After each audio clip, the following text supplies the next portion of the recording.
Reinas y señoras, mujeres en la Casa Real de Aragón, con Anabel La Peña y Ana Segura. Año 1068, nace en el Valle de Arán Pedro, hijo de Sancho Ramírez e Isabel de Urgell. Fue rey de Aragón y Pamplona apenas 10 años, entre 1094 y 1104, pero cargaba tras de sí una larga experiencia como señor en distintos territorios.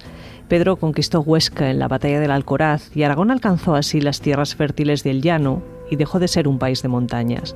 Combatió junto al Cid Campeador en Bairén, tomó Barbastro, Sariñena, intentó también tomar Zaragoza y consolidó la supremacía de las tropas cristianas frente a las musulmanas. Los reinos cristianos se expandieron y miraron hacia Europa, con Roma y el Papa como referencia. Los matrimonios con linajes nobiliarios franceses comenzaban a ser habituales y Pedro I no será una excepción a esta política iniciada por su padre. Pero, ¿quiénes fueron sus mujeres? ¿Qué sabemos de ellas?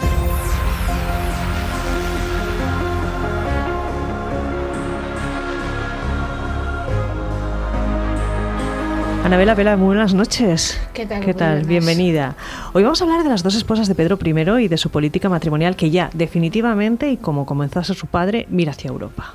Sí, mira al territorio que en los programas anteriores hemos puesto como una de las grandes referencias, Aquitania. El ducado de Aquitania, que además tenía vinculaciones con Borgoña, nos venía estupendamente estar enlazados con él. El primer rey, Ramiro, se casó hacia Aquitania y ahora uno de sus nietos se volvía a casar con una mujer homónima, es decir, es Inés de Aquitania. Bueno, contábamos ya que había intereses comunes entre los linajes franceses y las monarquías hispánicas. Por un lado, el ideal de las cruzadas y también la intención de ampliar los reinos a través de la reconquista de España, de la tierra española. ¿Qué sabemos de esta Inés de Aquitania? Pues la verdad es que, como siempre sabemos poco, es hija de Guillermo VIII, de una de sus múltiples esposas, de la tercera en concreto, que la vinculaba a la Casa de Borgoña. Es, simplemente su familia administraba territorios potentes. Inclúyeme en esos territorios de Aquitania, por ejemplo, Burdeos, que era una población notable, Poitiers, tierras en la Borgoña, que todavía no eran francesa, era una de las casas nobiliarias más prestigiosas, absolutamente. Y además su padre tenía experiencia de la lucha contra el Islam. Había venido y había participado en la reconquista efímera, eso sí, inicial, de Barbastro en 1064 y se perdió un año más tarde. Luego ya para siempre se reconquistó. Bueno, pues una crónica francesa, aunque no menciona el nombre de la reina, sí que cita que tras el nacimiento del heredero del ducado Guillermo. Nació una hija que desposó a Pedro, hijo de Sancho, rey de Aragón. ¿Cómo se fraguaría, Anabel, este matrimonio? ¿Qué sabemos de estos acuerdos? ¿Cómo se pactaban? Y sobre todo, ¿cómo se ejecutaban en aquellos años inciertos? Se negociaban. Es decir, en este caso sí que sabemos que, fíjate que el texto que acabamos de oír ni siquiera le nombran a ella, da igual si nuestra hija hubiera sido otra, pero sí que se negociaban. Hay que saber que 12 personas, 12 varones de la zona de Poitiers vinieron, aunque desconocemos cuáles fueron los términos con los que se negoció en aquellos momentos. Lo habitual es que vinieran, negociaran, pues por ejemplo, posibles acuerdos, posibles donaciones o entregas a la descendencia, que tuvieran compromisos entre una y otra parte, entre Aragón y en las tierras de Aquitania. Entonces se negociaban. Todos estos matrimonios llevan una negociación que en este caso no tenemos demasiados detalles sobre lo que pasó. Vinieron 12 varones de Poitiers para negociar este acuerdo. Lo que sí que es cierto, y lo comenzó también su padre, es que estos matrimonios dieron una nueva e importante dimensión al reino de Aragón, al pequeñito reino de Aragón. Sí, seguimos siendo un territorio pequeño, pero cada vez picamos más alto, por decirlo así, en los enlaces, y nos vamos en este caso pues eso, a un territorio potente como era Aquitania. Entonces sí que es verdad que a ellos les interesaba, estaban casando a gentes de Aquitania en Castilla, y estaban casándose con tierras de Aragón. Ambos territorios, tanto Castilla como Aragón, estamos empezando a crecer frente al Islam. Bueno, pues ya saben que Anabel lo que hace es buscar esos documentos originales en los que aparecen esas referencias a las mujeres de la Casa Real de Aragón, a esas reinas, a esas damas que forman parte de nuestra historia. Sobre Inés de Aquitania hay 3 textos, hemos escuchado ya uno, vamos a escuchar el segundo. Este rey don Pedro fue muy valiente y bueno, e hizo muchas batallas contra los moros, y en todas les venció. Y todo cuanto pudo tener de oro y plata, lo dio a los monasterios y a los caballeros. Y tuvo por mujer a doña Inés, y tuvo de ella un hijo llamado Pedro, y una hija llamada Isabel. Esta referencia, Anabel, es de las crónicas de San Juan de la Peña. Sí, es de la crónica de San Juan de la Peña y acierta plenamente en este caso. Da el nombre correcto de ella y da el nombre de los 2 hijos que llegaron a tener. ¿Qué sabemos de estos hijos? Que estuvieron siempre malitos. Sí, quedan algunos textos en los que se ve al rey preocupado y hace entregas, donaciones para que los monjes recen para que sus hijos recuperen la salud. De hecho, ni siquiera le llegaron a sobrevivir a los padres. Los 2 murieron siendo bastante jóvenes. ¿Qué sabemos de esta boda? ¿Dónde pudo hacerse? ¿Cómo se celebraría? ¿Qué pudo pasar aquí? Pues creemos, pero no es seguro, no al 100% decir esto es dogma de fe, no, tampoco es eso.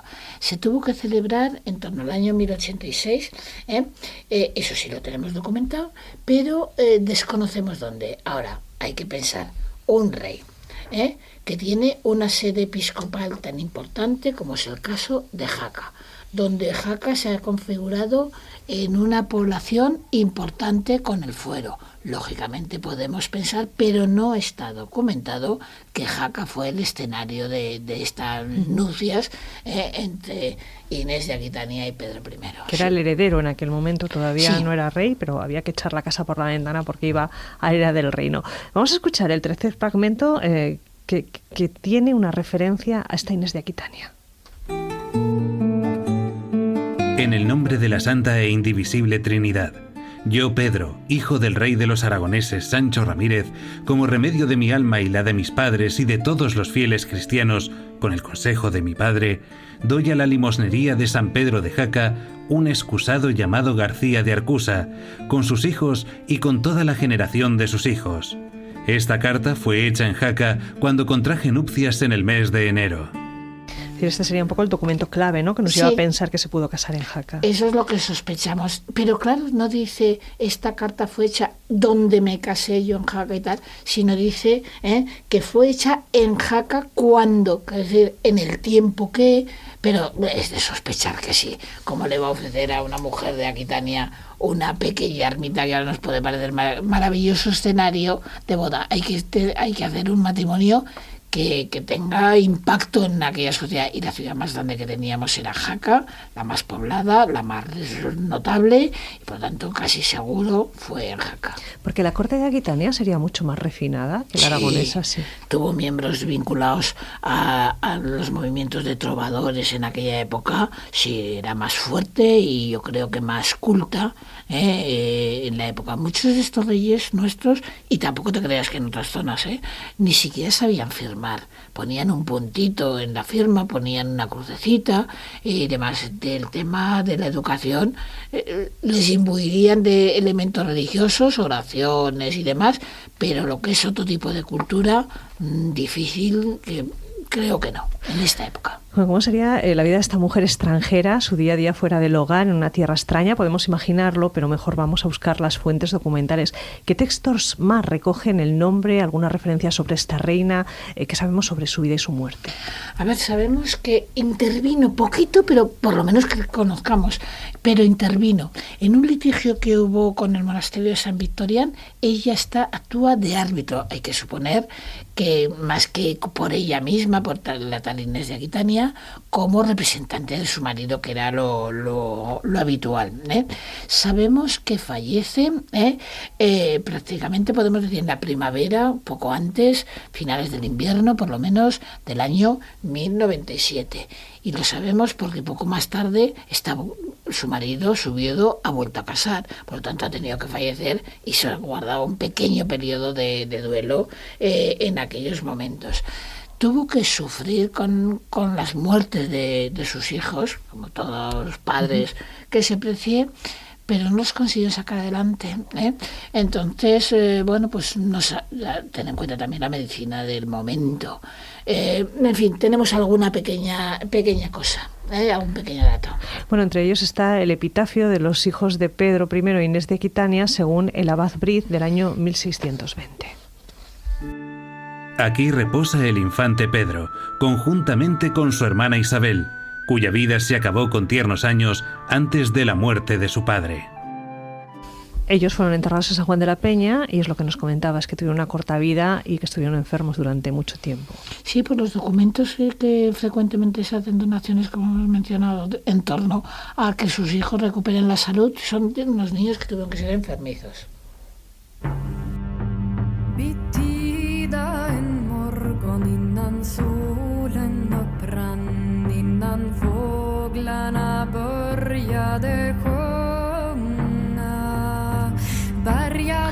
Estamos buscando los documentos históricos, pero sí que es cierto, Anabel, que Pedro I luchó con el Cid campeador en Bairén. Hay incluso una historia, una leyenda que hablan de que llegaron a emparentar.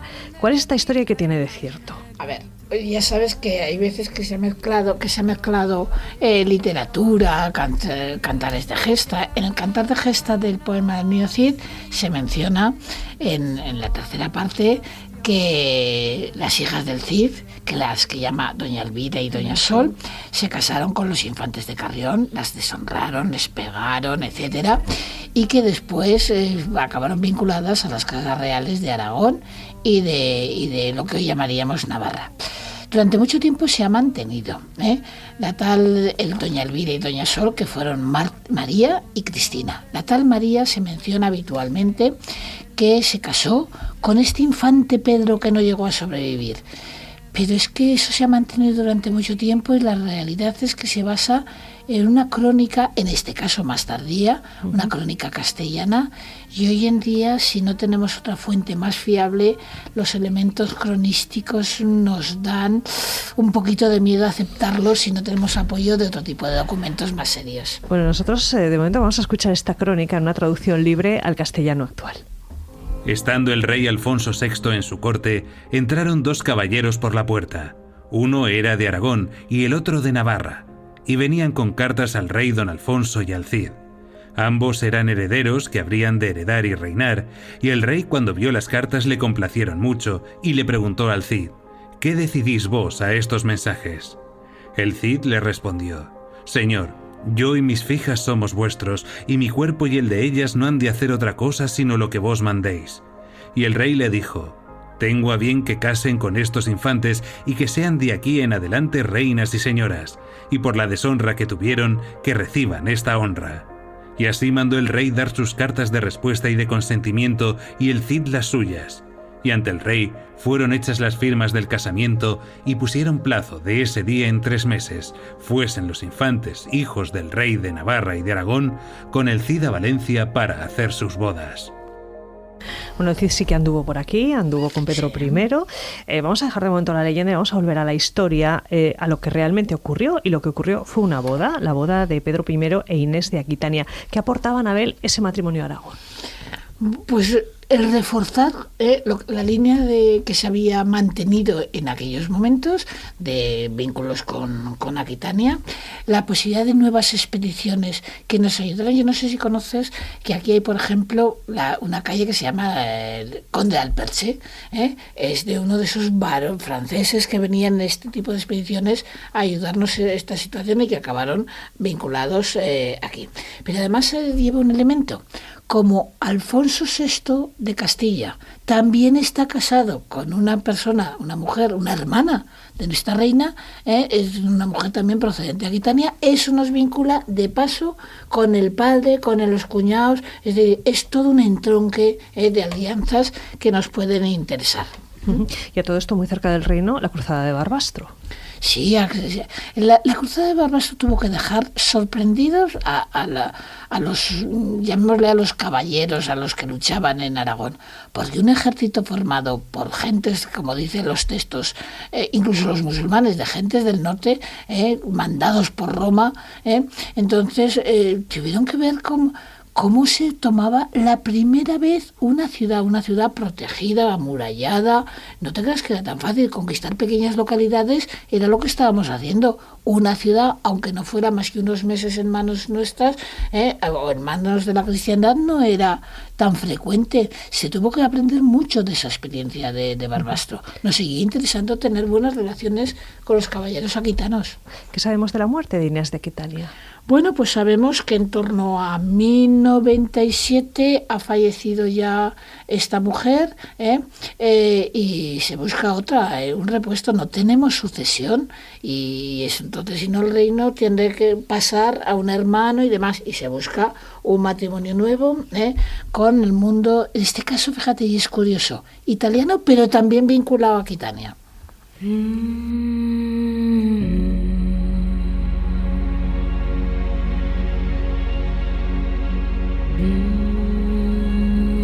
Reinas y señoras. Fallece Inés de Aquitania, la primera esposa de Pedro I. Han muerto sus 2 hijos pequeños, no deja descendencia, así que muy pocos meses después de la muerte de Inés aparece una segunda esposa, también extranjera, en este caso de lo que hoy sería el norte de Italia, Berta de Aosta. ¿Qué sabemos de ella? Pues sabemos, como siempre, poco. Yo quiero decir a los oyentes que en próximas ediciones esto se animará. Esto se animará y tendremos más datos y algunos realmente curiosos. Efectivamente, esta procede del norte de Italia, del área de Turín, por llamarlo de alguna manera, de Susa, pero de alguna manera, por su situación familiar, también está vinculada con Aquitania, y incluso se baraja una hipótesis.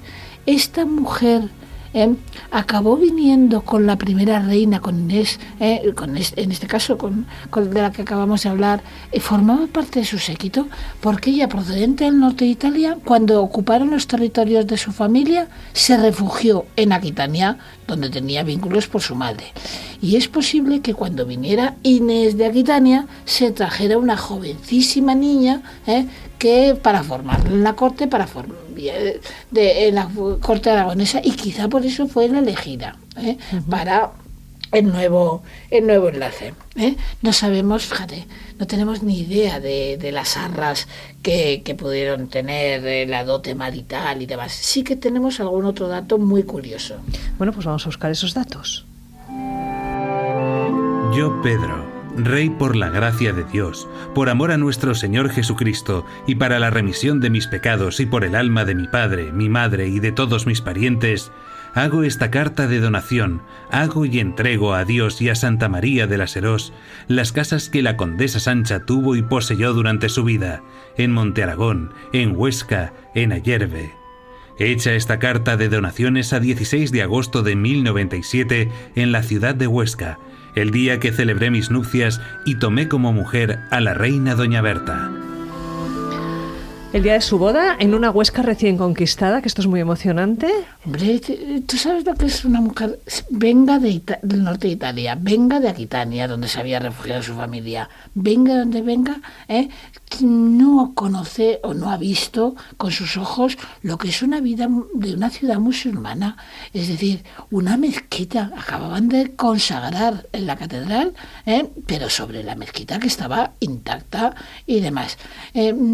Mientras que en un Jaca había unas pocas tiendas, en este caso la cantidad de tiendecitas pequeñas, minúsculas, como es habitual en el mundo musulmán, que tendría Huesca. Ver a los habitantes de Huesca con las indumentarias propias de su fe y de sus costumbres. Entonces tuvo que ser impactante. Yo creo que hay además un mensaje. Si hasta 1096 es la ciudad Huesca islámica, aquí me caso, aquí os muestro mi nuevo poder. Ahora estáis bajo la dependencia del Aragón cristiano. Yo creo que fue elegida premeditadamente. También nos dice una cosa: si se está casando en agosto del 97, la primera ha tenido que fallecer. Hombre, algo de duelo, unos días por lo menos. Es decir, que que se había producido ya, por supuesto, la muerte, en este caso, de Inés de Aquitania. Bueno, pues vamos a escucharla a ella, a la reina Berta. Yo, Berta, reina por la gracia de Dios, hago esta carta de donación a vos, don Bruno, mi maestro, por el servicio que me hicisteis. Os doy 3 campos en Huesca. Os lo concedo para que lo tengáis libre y franco, vos y toda vuestra posteridad. Esto lo hemos visto antes, cómo con tierras, con posesiones se pagan favores y se da cariño también. Sí, es una forma de agradecer. Fíjate, hacer uno de los programas anteriores hablábamos de Doña Sancha y de la condesa, y en uno de los testamentos le deja donaciones, pero le deja también a su mayordomo. Otras le dejaban a sus criadas. En este caso, y me interesa el nombre de Bruno porque no es habitual, es decir, no se daba en Aragón. Este hombre tuvo que venir, casi pongo la mano en el fuego, de Francia. Este sería uno de los acompañantes que tuvieron, o la primera, o en este caso, esta segunda mujer. El nombre de Bruno no era habitual. Y además habla de maestro. ¿Le enseñó cuestiones religiosas o le enseñó a leer, a escribir? No es normal ese dato. Aparece otro hombre vinculado a la reina. Yo, Juan, capellán de la reina, por su mandato esta carta escribí. Es decir, que Bruno no es el único hombre que acompaña en la corte a la reina Berta. Sí, pero el nombre de Juan ahí no nos indica ninguna procedencia. Es normal que estas mujeres tuvieran a alguien que les formara la religión o que les atendieran en esas cuestiones, y el nombre de Juan era habitual en la forma de denominar a los varones hispanos. A mí me resulta siempre más chocante el caso de Bruno, que se ve perfectamente que no es de aquí, pero que tuviera un mini séquito esta mujer sí que resulta chocante porque lo tengamos documentado. Claro. Bueno, lo que también está documentado es que el 28 de septiembre del año 1104 muere Pedro I y la reina queda viuda. ¿Cuál sería, Anabel, su estatus, su situación a partir de ese momento? Pues a ver, primero de todo, no se le puede dejar marchar. Y no se le puede dejar marchar porque tú imagínate que hubiera tenido ya una primera falta en cuanto a su menstruación, y por lo tanto podría estar engendrando un heredero en su vientre. Que no existía un heredero. Que no en ese existía. momento. El reino tenía que pasar al otro hermano, Alfonso I y demás. Por lo tanto, no se le puede dejar marchar. Hay que retenerla por lo menos 9 meses. Es decir, un posible embarazo, y es cuando aparece en algún documento vinculada a lo que luego turísticamente se ha denominado el Reino de los Mayos, a tierras de Agüero, a tierras de lo que podríamos mencionar Riglos, Ayerbe. Allí parece constituirse un pequeño territorio no independiente, pero vinculado a esta mujer. Y en otras zonas, que no son exclusivamente allí. Vamos a escuchar alguna referencia que ella misma hace precisamente a su situación de viuda. Reinaba mi cuñado el rey Alfonso en Pamplona, Aragón, Sobrarbe y Ribagorza, y yo, por gracia de mi señor el rey don Pedro, que descansa eternamente, y por el amor de mi cuñado, en Agüero, Murillo, Riglos, Marcuello, Ayerbe, Sangarrén y Cayén. Y de la misma fecha y con frases similares respecto al nuevo monarca Alfonso I y a ella misma, en su situación de viuda, es una donación que Berta hace de una almunia situada entre Berbegal y Monterrojo. Yo, la reina Berta, doy a Dios y al monasterio de Santa María de Alaón, a su abad Bernardo y a sus sucesores, una almunia nuestra, situada entre Berbegal y Monterrojo, con todos los términos que tiene, para que la tenga el monasterio de Alaón franca e ingenua, salvada la fidelidad al rey de Aragón, y me llegó a mí por donación de mi señor el rey don Pedro, mi marido.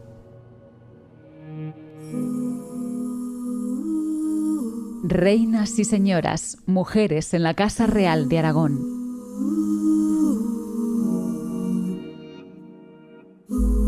Estamos hablando de la reina Berta, la segunda y última esposa del rey Pedro I de Aragón.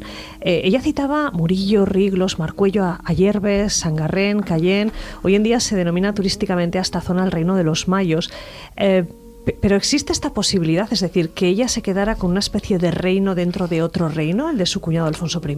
A ver, con la idea de decir, bueno, pues disgrega este territorio, tengo que mencionar una cosa: Sangarren y Cayenne están en los Monegros, es decir, no solamente forma parte de esas zonas de Ayerbe y Agüero, es decir, le dieron propiedades en una zona y en otra del reino. Pero tengo que mencionar una cosa: yo creo que no tendría, es simplemente enumerar las posibilidades que tenía esta mujer. Podría administrar justicia, defendiendo sus intereses, podría cobrar las rentas que tuviera de impuestos que se pagaran en aquellos momentos, crear un reino separado no. Y además, en los casos que tenemos documentados, que se menciona el reino de Sobrarbe, el reino de Ribagorza, el reino de Monzón, por ejemplo, vinculados a Pedro I, en ningún caso se pretendía segregar esos territorios. Es simplemente administrar, curtirse en el gobierno, tener unas rentas. Pues ya que citas estos documentos, los tenemos y vamos a escucharlos. Pedro I, antes de ser rey de Aragón, era citado en los documentos como rey en Sobrarbe y en Ribagorza. Estamos hablando de un documento del año 1085. Reinando nuestro Señor Jesucristo, y por su gracia el rey Sancho en Pamplona y Aragón, y yo mismo, Pedro, por la gracia de Dios y de mi padre en Sobrarbe y Ribagorza. Y como rey de Monzón, a partir de la primera reconquista de esta población, este documento es de mayo del año 1093. Yo, Sancho Ramírez, el mencionado rey, de acuerdo con mi muy querido hijo Pedro, que es rey en Sobrarbe, Ribagorza y en Monzón, con un solo ánimo y una única buena voluntad, ambos unidos damos conjuntamente unos bienes al Señor Dios, a María su madre, al abad Poncio, al monasterio de Tomeras y a los monjes que allí viven para que los posean a perpetuidad. Y ojo, porque este documento es importantísimo, porque aquí aparece otro de los grandes personajes de la historia de Aragón, que es el hijo menor Ramiro, que se va a Anabel a este monasterio. Sí, lo entregaron cuando era un crío de 6 o 7 años, en 1093 me parece recordar, lo mandan a la protección para que se le eduque en Tomiers. En aquella época los Pirineos no existían, y cuando digo no existían era tal trasiego entre Francia y Aragón de personajes del clero, de vinculaciones. Una de estas reinas estaba haciendo donaciones, Felicia, que citábamos el otro día, estaba haciendo donaciones a la Selva Mayor en el monasterio en Francia. Otros confiamos la educación en el sur de Francia. Quiero decir, es que el clero era mayoritariamente de origen francés durante estos tiempos, y efectivamente se cita. Y además, fíjate, menciona Monzón en Monzón. A ver, no se podía ir a la universidad en aquella época. Al rey Pedro no podían haberlo preparado, por llamarlo de alguna manera, en una escuela de alta política y demás. ¿Qué mejor dejar de administrar los territorios, en este caso de Sobrarbe y Ribagorza, más tarde de Monzón, y así va creando sus propias redes de clientela nobiliaria? Lo van conociendo los nobles, era como se hacía, sabe lo que es empezar a administrar, y por lo tanto es normal, pero yo creo que jamás con intención de segregar ni esto ni el reino de los mayos. Fíjate cómo ya dice, Berta dice que agradece a Alfonso I que le haya permitido. Después ella desaparece de la documentación. Yo creo que cuando se comprobó que no estaba embarazada, que se vaya donde quiera. La devolvieron. Bueno, pues nosotros dejamos Aragón después del fallecimiento de Pedro I. Le sucederá su hermano Alfonso.